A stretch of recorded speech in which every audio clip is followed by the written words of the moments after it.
Chers frères et sœurs, bonjour. Nouveau lundi, nouvelle semaine. Petit quiz pour vous si vous allez deviner quels sont ces versets. N'avez-vous pas trouvé dans le Christ un réconfort, dans l'amour un encouragement, par l'Esprit une communion entre vous?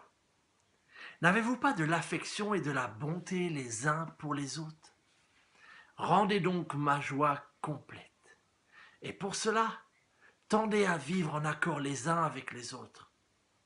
Ayez le même amour, une même pensée, et tendez au même but. Ne faites donc rien par esprit de rivalité ou par un vain désir de vous mettre en avant. Au contraire, par humilité, considérez les autres comme plus importants que vous-même. Et que chacun regarde non à ses propres qualités, mais à celles des autres. Tendez à vivre ainsi, car c'est ce qui convient quand on est uni à Jésus-Christ. Quels sont ces versets? Philippiens 2, 1 à 5. J'y ai déjà fait référence bien souvent, vous le savez, mais puisque nous suivons cette lettre, nous sommes arrivés au chapitre 2. Après ce chapitre 1 que nous avons un petit peu décortiqué la semaine dernière et dont j'ai parlé aussi ce dimanche dans le message. Et j'ai voulu souligner cet souci de Paul que les chrétiens de Philippe avancent de progrès en progrès. Et là, de nouveau, dans ce texte, c'est cette même idée de progression. Quand Paul dit au verset 5, « Tendez à vivre ainsi, tendez à vivre ainsi », il est bien en train de faire écho au fait que ce n'est pas notre point actuel, mais c'est ce vers quoi nous tendons. Nous voulons progresser dans cette vie où nous considérons les autres comme plus importants, où nous tendons à mettre les autres en avant, à ne pas agir par rivalité, par un vain désir. Et c'est donc ce vers quoi nous sommes appelés pour cette nouvelle semaine à progresser. Et je vois deux domaines peut-être d'application. Il se peut que la situation de confinement amène plus de stress. Le fait que ça dure, ça pèse sur les esprits, sur les caractères, et pour peu qu'il y ait un petit coup de chaleur, et nos caractères naturels reviennent à la surface. C'est peut-être dans le travail, ça peut être aussi dans les foyers.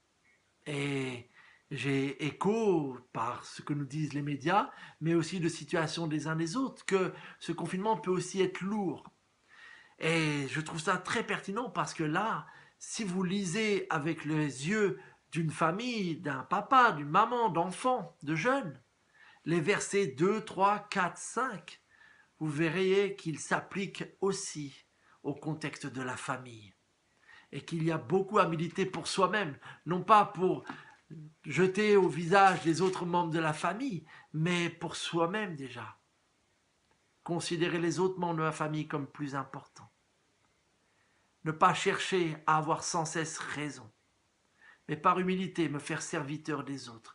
Et c'est aussi dans la famille que nous sommes appelés à tendre ainsi, car c'est ce qui convient lorsque l'on est uni à Jésus-Christ. Et je veux vraiment vous encourager à méditer ces versets, je vous l'ai déjà souvent évoqué, à les graver dans votre cœur et à vraiment tendre vers cela.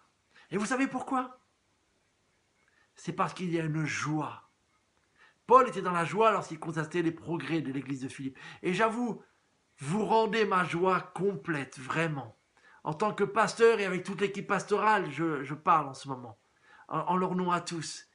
Quand j'entends parler des actions de solidarité, quand je vois ces frères et sœurs qui ont formé cette équipe de couture et qui ont le projet de réaliser un grand nombre de masques pour des personnes qui sont dans le besoin, pour la ville de Ponto, mais aussi pour notre propre église, lorsque nous pourrons nous retrouver. Je ne parle pas des équipes de solidarité qui continuent à agir auprès des migrants, mais aussi de tous ces gestes d'amour, d'affection.